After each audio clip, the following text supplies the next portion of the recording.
Eu já gravei 3 vezes a introdução e tô achando que esse vídeo vai ser longuíssimo e eu nem comecei a gravar direito. Se você acabou de chegar nesse canal, meu nome é Jana Viscardi, sou eu mesma, dona e proprietária do espaço. Você me encontra aqui no Instagram, no Twitter e no janaviscardi.com.br, onde cada vez mais eu espero postar textos e informativos os mais variados. Você também pode conhecer meu trabalho por lá. E por aqui a gente fala sobre coisas muito variadas, sempre com uma relação com o pé na linguagem, na maneira como as pessoas estão comunicando as informações pelo mundo. Eu gosto de fazer análise sobre isso aqui. E cada vez mais a gente vai trazendo séries dentro do canal que fazem isso, uma análise de discurso ou então uma reflexão sobre alguns estudos linguísticos que são feitos por aí. Eu gosto de falar também sobre a linguagem e a relação com discriminação, preconceito, gosto de falar de feminismo e tudo isso que temos aqui.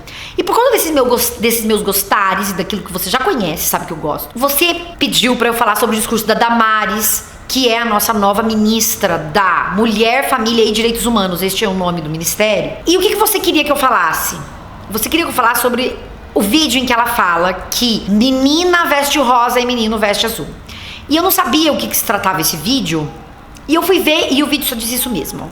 Uma nova era, sei lá, pro governo, menina veste rosa e menino veste azul. E aí, gente, eu tenho uma coisa pra dizer pra você. Achei esse vídeo a representação do que é o conservadorismo, o que é horroroso, mas achei também esse vídeo a representação do quão raso é o nível de reflexão e de proposta que esse governo tem efetivamente a oferecer.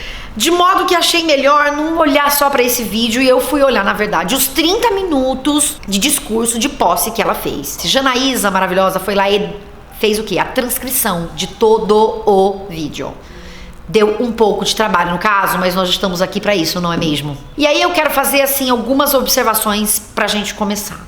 A primeira delas é que, bom, é um discurso de posse, então qual é a expectativa que você tem sobre um discurso de posse, né? Que ele vai falar, de maneira geral, quais são as bandeiras daquele ministério. No caso, por exemplo, de um presidente, o que se espera de um discurso de posse é que ele vai falar das bandeiras daquele governo como um todo, nesse caso, portanto, as bandeiras do que são aquele ministério. Nesse caso, como é um ministério novo, espera-se então que ela apresentaria o que é o ministério. E aí, na verdade, ela até faz isso, porque como ela organiza, estrutura esse discurso. Primeiro ela agradece. E aí a gente já vai ter um probleminha, porque ela agradece a Deus, fala que ela é terrivelmente cristã e tal. Então isso determina um pouco o caminho do que é o ministério. Mas então ela faz primeiro esse conjunto de agradecimentos e aí ela usa um pouco do agradecimento para puxar, para dizer, então, olha, se é o Ministério da Mulher, e aí ela traz alguns temas para mulher, Ministério da Família, então temas da família, Ministério dos Direitos Humanos, ela traz temas dos direitos humanos, e aí então ela vai pontuando cada uma dessas coisas. E eu já quero parar logo no começo, porque para dizer o quanto esse discurso ele também tem um pouco uma cara de discurso religioso em alguns momentos. Ela é pastora, tá? A ministra, ela além de advogada é pastora, é missionária, tem uma ONG que procura levar missionários evangélicos para comunidades indígenas, para enfim, de acordo com o que ela diz, prevenir o infanticídio. Eu vou deixar algumas notícias que dizem isso, mas que dizem outras coisas também. Vai estar aqui embaixo o link. E aí, quando ela começa o discurso dela, ela fala de Deus, ela agradece a Deus acima de tudo. E ela se diz serva dos parlamentares que estão ali. Então, ela é serva desses parlamentares já faz 20 anos. Isso lá no comecinho mesmo, nos 20, 30 segundos de vídeo. E isso já é algo curioso, se chamar de serva desses parlamentares. Esse é um termo bem usado dentro de falas mais religiosas. Então, fica curioso dentro de um discurso político ouvir serva, porque ele é bem específico dentro desse outro lugar. Serva de um parlamentar, as pessoas dizem que são servos de Deus, enfim. E aí ela segue dizendo que ela vai dizer uma coisa, posso falar, ela foi pastora de alguns também. Então ela tá olhando pro grupo que tá diante dela, e aí ela diz que ela foi pastora de algumas daquelas pessoas, porque ela segue sendo pastora, mesmo atuando como política. Eu fiz um vídeo aqui atrás para falar de discurso e para falar um pouco do que até que tinha acontecido com a Damares recentemente, de um vídeo dela que vazou, e falei um pouco dessa aproximação entre religião e Estado no nosso Estado, no nosso país. E aí isso se apresenta aqui muito claramente, né? Ela é uma deputada que continua atuando como pastora e ela era assessora do Magno Malta também. Enfim. E aí ela vai dizer, aí nesse momento, ela declara logo no começo: o Estado é laico, mas sou terrivelmente cristã. Por que é preciso dizer isso, né? É um discurso e esse discurso vai trazer o que é o viés desse ministério e dessa ministra. Quando você logo no começo diz isso, você faz um contraponto. Olha, o Estado é laico, mas eu não sou. E eu sou a ministra. Ela agradece. E aí ela diz que queria que o ministério fosse chamado, na verdade, de Ministério da Vida e da Alegria, mas não pode. Ela fala, por falar em vida, eu falo em vida desde a sua concepção.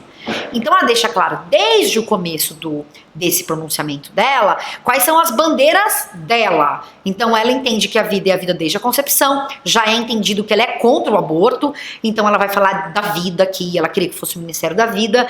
É um entendimento religioso também aqui, que eu acho que não deveria fazer parte de uma política pública, do entendimento do que é política pública, porque você, por exemplo, provar a legalização do aborto não significa que as mulheres são obrigadas a abortar, significa que elas têm essa possibilidade se precisarem ou quiserem. Se você não aprova, é o contrário, você impede mulheres que têm esse interesse ou que gostariam de fazer isso, você não dá apoio a algo que já acontece a acontecer. Todo o discurso dela vai girar em torno dessas frases de efeito.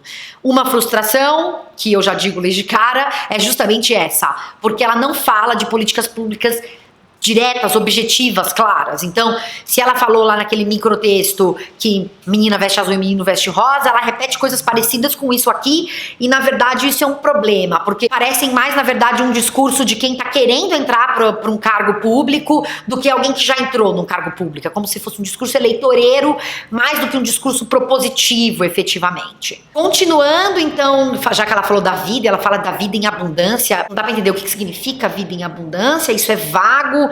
Ela aproveita esse gancho para falar que é também o Ministério da Mulher. E aí ela diz o seguinte: todas as mulheres de todos os povos, cores e raças serão alcançadas. Nenhuma denúncia de violência contra a mulher que chegar a este governo será ignorada. Mas não está se dizendo como é que isso vai ser feito. Afinal de contas, já existem hoje órgãos para acolher denúncias de violência contra a mulher. A questão é que isso ainda não é suficiente. Então, como é que ela pretende trabalhar essa questão, né? Junto com quem? Com que ministério? Ela não diz nada disso. Todas as brasileiras precisam receber salários dignos e igualitários, ou seja, já mudou um pouco o foco. É uma frase para falar de violência contra a mulher, aí ela já migra para precisam receber salários dignos e igualitários. Da mesma forma, aí ela vai falar que combateremos juntos aos órgãos federais todas as formas de discriminação. Vivemos em um país multicultural, com vários credos, línguas, cores, crenças, povos e raças, então ela repete isso, e isso talvez seja um dos nossos principais ativos. Lutaremos por eles. Então isso seria uma proposição, lutaremos por eles. Quando um jovem, por exemplo, faz uma redação, a gente costuma dizer isso: olha, não seja vago, seja propositivo, seja mais explícito. Lutar por eles não diz muita coisa. Isso é uma fala de quem ainda está querendo se eleger, de quem já se elegeu é pouco. Lutar por eles significa fazer o quê? Tudo isso já é protegido por nossa Constituição, ok, já sabemos, e pelo Tratado Internacional de Direitos Humanos, do qual o Brasil é signatário. Mas as mulheres terão prioridade nesse ministério. Tá? O que significa ter prioridade? Nossas avós, mães, meninas, enfim, nossas brasileiras terão o respeito que merece. O que significa ter o respeito que merece? De novo, a gente segue com um discurso eleitoreiro e não dá para entender o que significa isso. E lutaremos para que não sejam tratadas mais como massa de manobra. Não entendi. No Brasil, então, a gente é muito conhecido por isso, pelas mulheres serem massa de manobra? Não, na verdade, a gente é um dos países que mais mata mulheres no mundo pelo feminicídio. Então, não entendi o que é ser massa de manobra. Por que essa é uma prioridade, já que está se falando de mulher aqui? Porque o discurso de posse está falando de prioridades. Essa é uma prioridade dela, a mulher não ser mais massa de manobra. Temos a garantia de nosso presidente da República de que as mulheres terão voz e serão escutadas neste novo e restaurador governo que se inicia. Este novo e restaurador governo que se inicia vai dar voz às mulheres. De que maneira? O que é que isso significa? Somos o 5º país no mundo em feminicídio. Ok, voltou para a violência contra a mulher. Já sabemos disso. Que vergonha, certo? E aí ela vai dar as estatísticas. A cada 11 minutos uma mulher é estuprada, a cada 7 minutos uma mulher sofre algum tipo de violência, e ela diz: chega, basta, chega de violência contra a mulher nesta nação. E aí ela é aplaudida. Ela é muito aplaudida nessa hora. De novo, quais são as mulheres que serão escutadas? Porque ela lá no começo, ela falou que ela é vida desde a concepção, então ela é contra o aborto, e o conjunto de mulheres que não pensam da mesma maneira que ela. Como que serão essas mulheres acolhidas por esse ministério? Como é que se vai lutar por essas mulheres? Não está dito aqui em nenhum momento.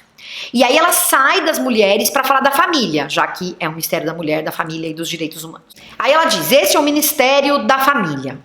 De igual forma, nossas famílias têm assento especial em nossa mesa. E aqui, de novo, tem um pouco essa coisa do discurso religioso, tem um lugar à mesa, tem um pouco essa coisa da comunhão, sabe? Enfim. Para isso, criamos a Secretaria Nacional da Família. Ok, o que é a Secretaria Nacional da Família? Esse é o momento dela de apresentar. É o discurso de apresentação dessas características novas todas no Ministério. Que cuidará especialmente das nossas famílias. Bom, se é a Secretaria Nacional da Família, vai cuidar da família. Mas de qual família? Nossos homens, assim também como nossas mulheres, serão respeitados e cuidados. Todos merecem oportunidade e apoio para cuidarem de suas famílias, seja qual for a sua configuração. Apoio de que maneira? O que é cuidar da família? Tá dizendo que a família em todas as configurações, mas a Secretaria de Direitos LGBT foi destituída, não existe mais para pensar essas coisas de igualdade. Essa secretaria específica foi destituída. O que é que isso representa? Então, você está dizendo uma coisa, mas na prática estão sendo tiradas secretarias específicas para olhar essa configuração, considerando que nós somos um país que mata muitas pessoas LGBT. E aí ela vai dizer, deixa aqui dar um testemunho. De novo, essa característica do discurso religioso dentro do discurso político dela. Eu e minha filha somos família. Eu sou uma mulher sozinha com uma filha e nada vai tirar de nós esse vínculo. Nós somos família e todas as configurações familiares nesse Brasil serão respeitadas. E aí, de novo, bateu palma. Todo mundo bateu palma, ninguém disse como. Ninguém explicou como é que funciona a Secretaria Nacional da Família. Como é que vai ajudar as famílias? O que significa ter uma Secretaria da Família, o Ministério da Família? O que é família? Ela está dizendo que todas as configurações serão respeitadas, mas não está explicando isso, né? Para alcançarmos nosso objetivo, agora vai. Trabalharemos de forma especial com política de fortalecimento de vínculos familiares, inclusive por meio da solidariedade intergeracional, além da promoção de relacionamentos saudáveis entre os mais jovens e os mais velhos. Gente, disse muito e não disse nada. O objetivo qual é? Respeitar as famílias. Então, o objetivo da Secretaria Nacional da Família é respeitar as famílias. Aí ela está dizendo que para alcançar o objetivo vai trabalhar de maneira especial com política de fortalecimento de vínculos familiares. Qual é o papel do Estado na política de fortalecimento de vínculo familiar? Ou seja, é o Estado entrando na minha casa e dizendo, Janaísa, você e sua mãe têm que ter uma boa relação. Como é que o Estado faz isso? Eu tô te perguntando sério, de verdade. Como é que o Estado faz isso? Se você souber, me diga isso aqui embaixo, porque eu não consigo entender como é que o Estado faz isso. A não ser que sejam, por exemplo, políticas que ajudem a família, a mãe a trabalhar e o filho ter uma creche, que o filho não fique sozinho em casa, sabe? Licença maternidade e paternidade, que atendam os dois, para que ambos possam cuidar dos filhos, se ausentar para cuidar dos filhos, para que a mulher não tenha dupla, tripla, quádrupla jornada. Esse tipo de coisa assim, mas é isso que ela tá chamando de vínculo familiar? Porque ela não disse. Sou eu que tô supondo essa coisa aqui. E aí ela fala, inclusive por meio dessa solidariedade intergeracional, que é entre gerações. Eu preciso ser solidária a uma pessoa mais velha, tá? Como é que o Estado promove isso entre jovens e velhos? Essa é a minha pergunta. Ou seja, qual é o papel do Estado nisso, nessa solidariedade intergeracional? E aí aqui a gente tem a pérola deste pronunciamento, uma das pérolas, que ela vai dar um exemplo de como é que vai funcionar então a Secretaria Nacional da Família. Dá um exemplo de como a família, as políticas públicas não são consideradas famílias na política pública. Aí ela diz, nós temos no Brasil uma excelente iniciativa que é o Enem. Mas o que acontece com o Enem? O menino de 16 anos faz o Enem, passa no Enem lá no interior do Rio Grande do Sul para fazer medicina lá no Amapá. Ele é retirado, atenção para as palavras, gente. Ele é retirado do seio familiar e é levado por um estado tão longe. Longe de sua família, longe de seu povo, uma cultura diferente. É colocado num alojamento. Sabe o que está acontecendo nas universidades do Brasil? Tristeza, dor, depressão por saudade. Talvez vocês falam, mas nos países desenvolvidos isso acontece. Mas lá os pais têm dinheiro para ir visitar os filhos na universidade. E o filho vai nos feriados em casa. No Brasil, esses jovens são jogados longe. Parabéns ao Enem. O Enem é uma excelente iniciativa, mas nós não podemos mais pensar política pública que não fortaleça o vínculo familiar. E é nesse sentido que o governo Bolsonaro vem. Toda política pública antes vai pensar, isso aqui vai estar ou não fortalecendo o vínculo familiar. Gente, a gente tem tantos problemas com esse exemplo. Tantos problemas. Da mesma maneira que a fala dela, menina veste rosa, menino veste azul, ela sozinha não é muita coisa. Mas esse discurso junto com essas outras tantas coisas que ela andou dizendo, tem muita força. Se ele vinha minando a confiança nos professores, na confiança no sistema como o Enem, e aí ela vem dar esse exemplo, ela tá querendo fazer o quê? Desprestigiar o Enem. E de maneira absolutamente rasa e equivocada. E sabe o que é curioso? Porque ela vem e dá esse tapa e depois ela diz, não, mas olha, o Enem é excelente. Só que a única característica que ela trouxe do Enem, na verdade, nem é uma característica do Enem em si. Quando você pensa em sistema de ensino, em universidades, as universidades elas vão estar espalhadas pelo Brasil. As vagas estão espalhadas em diferentes lugares e as pessoas que têm interesse em diferentes cursos vão se candidatar nesses diferentes lugares por conta disso, porque as vagas elas estão espalhadas, elas não estão todas num lugar só. Então, se você tem um curso que tem 40 vagas numa cidade X, muito provavelmente ela não vai atender a todas as pessoas daquela micro-região que querem fazer aquela faculdade. Então, esse é um entendimento absolutamente raso do que é a prioridade para, sei lá, família e educação. O elo entre essas duas coisas, de que o vínculo familiar o Enem está tirando as pessoas das suas famílias. Isso é absolutamente equivocado e muitíssimo conservador. O exemplo do estrangeiro, então, é muito simplista. Primeiro que desconsidera toda uma cultura que pode pensar a relação familiar de maneira diferente. Ou você acha que em todos os países os jovens ficam até os 30 anos dentro da casa do pai e da mãe? Não é assim em todos os países. Isso é diferente. Então já desconsidera isso, desconsidera uma série de coisas e vai dar esse exemplo de como se toda a família, sei lá, alemã ou americana pegasse o carro porque tem dinheiro e fosse visitar o filho na universidade. Ou que mesmo os brasileiros, todos os pais querem ir ou devem ir visitar os seus filhos, idem para os filhos. A gente tem um problema que é da possibilidade dos jovens carentes que querem estudar nas universidades de não poderem se manter na universidade. E, portanto, de não poderem ir para a universidade por conta disso. Isso é um problema. E isso é algo que pode minar as famílias de alguma maneira, porque essa pessoa não está conseguindo ter o estudo que deveria e gostaria de ter, inclusive que ajudaria a família, porque ele conseguiria alçar outros lugares na sociedade se pudesse estudar.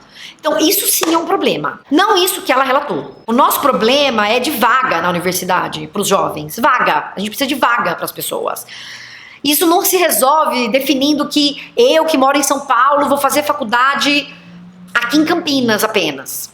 Você pode ter outros sistemas em que isso é resolvido de outra maneira? Pode. Mas não desse jeito, fazendo essa reflexão rasa no seu discurso de posse de um ministério. Essa é a sua prioridade? Que a mãe e o filho, o pai e o filho fiquem na mesma cidade? É isso? E se a pessoa quiser sair para trabalhar? Eu me pergunto.